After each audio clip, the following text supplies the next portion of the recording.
Hello friends, தினம் ஒரு சிறுகதை தொகுப்புல இன்னைக்கு நம்ம பார்க்க போறது பார்த்தீங்க அப்படின்னா, தன்னம்பிக்கையை பத்தின ஒரு குட்டி ஸ்டோரி தான் பார்க்க போறோம். வாங்க ஃப்ரெண்ட்ஸ், கதைக்குள்ள போலாம். சோழபுரம் என்ற நாட்டை தேவசர்மா என்கின்ற அரசர் ஆட்சி செய்துட்டு வந்தாரு.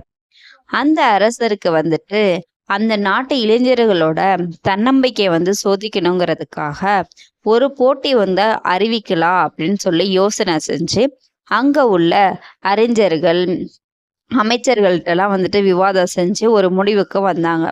அப்போ ஒரு போட்டி நம்ம அறிவிக்கணும்னு சொல்லிட்டு முடிவு பண்ணதுக்கு அப்புறமா அந்த போட்டியோட நிபந்தனை என்னன்னு அவங்க முடிவெடுத்தாங்க அப்படின்னா, அந்த அரண்மனைக்கு முன்னாடி இருக்க அரண்மனை கதவுகளை திறந்து மூடணும். இதுதான் போட்டியோட நிபந்தனை. இந்த போட்டியில வெற்றி பெற்றாங்க அப்படின்னா, அந்த சோழபுரங்கிற அந்த முழு நாட்டுல பாதி பங்கு வெற்றி பெற்றவங்களுக்கு கொடுக்கப்படும்.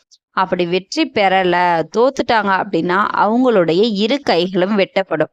இதுதான் போட்டியோட முழு நிபந்தனை. இந்த செய்தியை தேவசர்மா அரசர் என்ன சொன்னா, நாடு முழுக்க இந்த செய்தியை பரப்பணும்.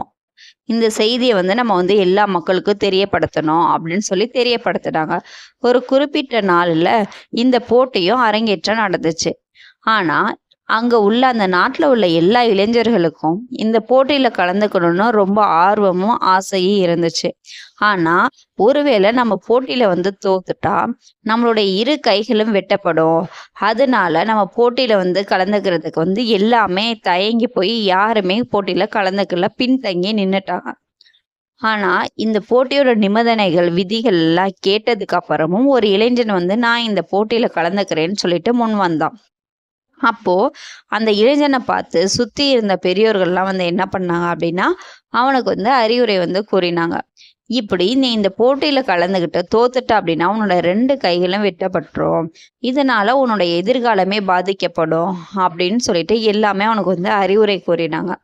ஆனா அந்த பையன் கேட்காம அதே மாதிரி அந்த அரசவை கதவை என்ன பண்ணான் அப்படின்னா, அந்த அரண்மனைக்கு முன்னாடி இருக்க பெரிய கதவுகள் 2ஐயும் கை வச்சு தள்ளுனான். என்ன ஆச்சரியம் பாருங்க, அந்த கதவு திறந்துருச்சு. அதே மாதிரி திறந்த மாதிரியும் அந்த பையன் அந்த கதவை மூடிட்டான். ஏன்னா அந்த கதை தாழ்பால் போடவே இல்லை. இது மாதிரி நமக்கு எத்தனையோ ஆப்பர்ச்சுனிட்டி கிடைச்சும் அதை நம்ம யூஸ் பண்ணாம எங்க நம்ம தோத்துருவோங்கிறத நினைச்சு நம்ம யாருமே அந்த ஆப்பர்ச்சுனிட்டி யூஸ் பண்ணிக்கிறதே இல்லை ஃப்ரெண்ட்ஸ். இந்த கதை உங்களுக்கு பிடிச்சிருந்துச்சு அப்படின்னா லைக் பண்ணுங்க, சப்ஸ்கிரைப் பண்ணுங்க. தேங்க்யூ ஃபார் வாட்சிங்.